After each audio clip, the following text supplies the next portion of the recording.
สวัสดีครับผมนายกิติพัฒน์ชิมอ่องคณะนักศึกษา682000017สาขาวิศวกรรมเครื่องกลวันนี้จะมานำเสนอเกี่ยวกับเป็นตัว Tool Slot นะครับซึ่งจะทำเป็นโมเดลตัวนี้ครับต่อไปเราก็ไปเข้าในตัวของแอปส่วนของแอป SolidWorks นะครับ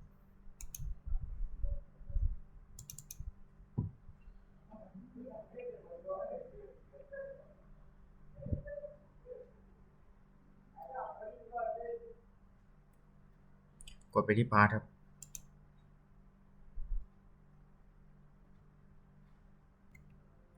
โดยผมจะใช้คำสั่งตัวของ Slot นะครับโดยมันจะมีอยู่4คำสั่งนะครับโดยวันนี้ผมก็จะใช้เป็นส่วนของ Stage Slot ก่อนเป็นอันดับแรกครับ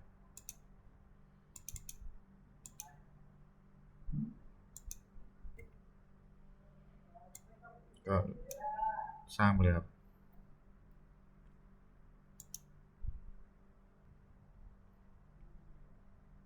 คลิกแล้วก็วาดออกมาครับโดยการคลิกไปท่านอนทางซ้ายล่างมาเลยครับแล้วก็กดทิ้ง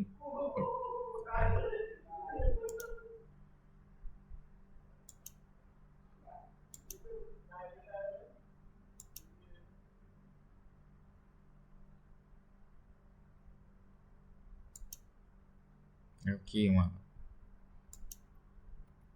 ต่อไปเราก็จะมาใช้ส่วนของคำสั่ง Smart Diameter โดยจะบอกขนาดของไอตัว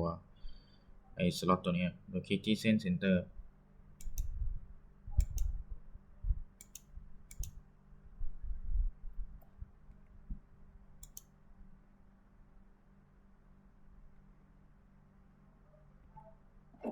เข้าไปคลิกทีก็ล่างมาเส้นขนาดมันอยู่ที่50ครับ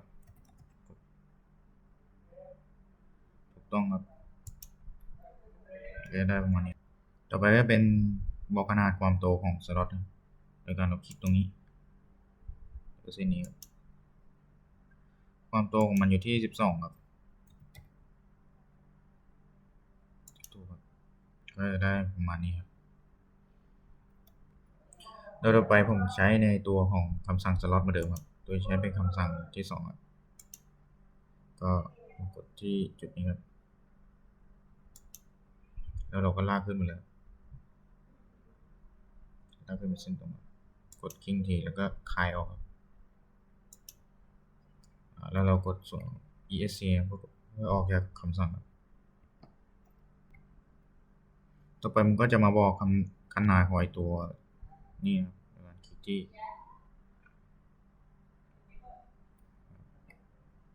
ี่เส้นนี้แล้วก็มาคลิกที่ตัวจุดนี้ก็จะบอกขนาดครึ่งหนึ่งของอีกตัวนี้ของสล็อตก็จะได้ประมาณนี้มันอยู่ที่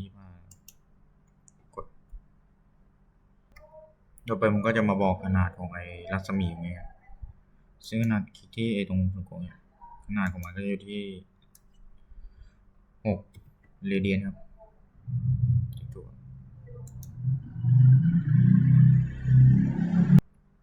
ต่อไปเราก็จะไปใช้คำสั่งของตัวสล็อตนะครับเป็นคำสั่งที่3เป็น t point arc slot กดคลิกโดยเราคลิกเริ่มก่อนที่จุดนี้มาจุดนี้แล้วมันก็อยู่แบบนี้เราก็ยังไม่เสร็จต่อไปเราก็จะไปคลิกที่ส่วนของเราก็คลิกไปแล้วก็กะขนาดความโตก่อนแล้วเราก็มาใช้คำสั่ง Smart Diameter เราคลิกวางไปเลยต่อไปเราจะใช้ Smart Dimension โดยการบอกขนาดเดี๋ยวเรามาคลิกที่เส้นตัวนี้เส้น Center จะอยู่ที่40นะครับติดถูกก็จะได้ประมาณนี้ต่อไปเราใช้คำสั่ง Smart Dimension นะครับโดยเราคลิกที่ส่วนของโค้งตรงนี้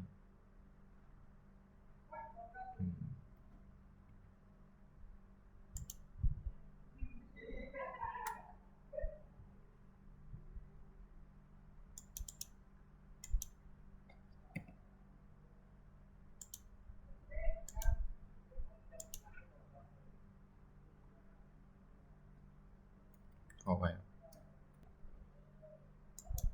เพื่อบอกความโตของตัวตรงนี้นะมันอยู่ที่6ครับที่ถูกจะได้ประมาณนี้ครับต่อไปเราก็ไปใช้คำสั่งของตัวสล็อตตัวสุดท้ายนะครับ ซึ่งจะเป็น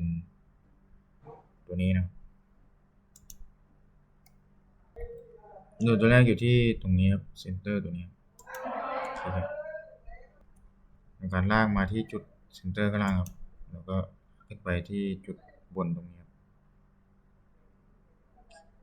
คลิกครับก็จะได้ประมาณนี้แล้วก็ขยายออกแล้วก็คลิกวางไปเลยครับต่อไปเราก็จะใช้คำสั่งของ Smart Dimension ครับในการบอกในส่วนของนี้ครับ